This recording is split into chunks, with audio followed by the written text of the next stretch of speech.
Leather करा जी fiat 640 Greenland company का जी।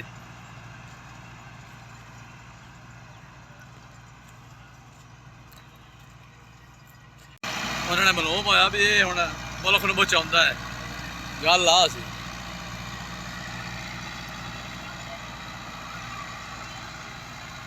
अस्सलाम वालेकुम उस्ताद जी, की हाल है? ठीक हो? ते उस्ताद जी आ लेजर करा की रेट घंटा चलदा? 1800 रुपया। 1800 रुपया घंटा। ते ट्रैक्टर का कितना खर्चा 3-4 लीटर है? 5 लीटर। अच्छा 5 लीटर ट्रैक्टर खा जाता, 5 तो 6 लीटर घंटे का खा जाता काम करके। सही सही। ते आ डीजल का सुनाओ, डीजल मिल रहा शार्ट सी कहते सुनाओ किदा हुण? कोई नहीं मिलता। 1000 रुपये का बस? 1000 तो वध कोई नहीं। सही से की कहना चाहोगे तुसी, किहड़ी हुकूमत चंगी सी? ਅਸੀਂ ਤਾਂ ਕਹਾਂਗੇ ਇਮਰਾਨ ਖਾਨ ਤੇ ਠੀਕ ਹੈ ਜੀ ਹੁਕੂਮਤ। अच्छा वैसे इमरान खान ने जिम्मेदारां नूं बथेरा कुछ दिता। ਬਹੁਤ ਸਹੂਲਤ ਦਿੱਤੀ। हाँ जी सही सही।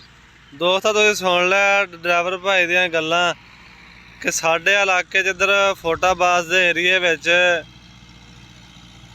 डीजल नहीं मिलता पिया, बहुत शार्टेज आ, जिहदी वजह तो किसान बहुत परेशान आ और कपाह की बिजाई जिहड़ी जोरां शोरां विच आ ते मसी 1000-2000 का डीजल दे रहे तो उहदे नाल कुछ भी नहीं बनता।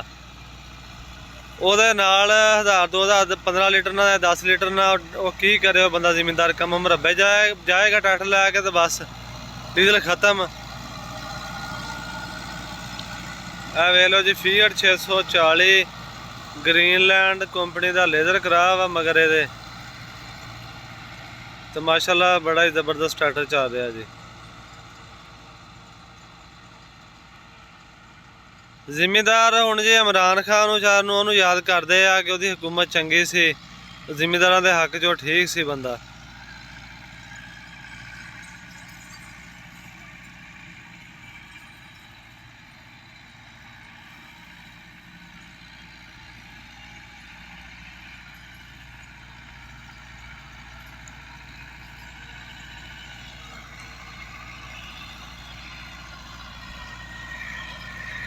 आ देख लो जी 640 लेजर करा दे मगर।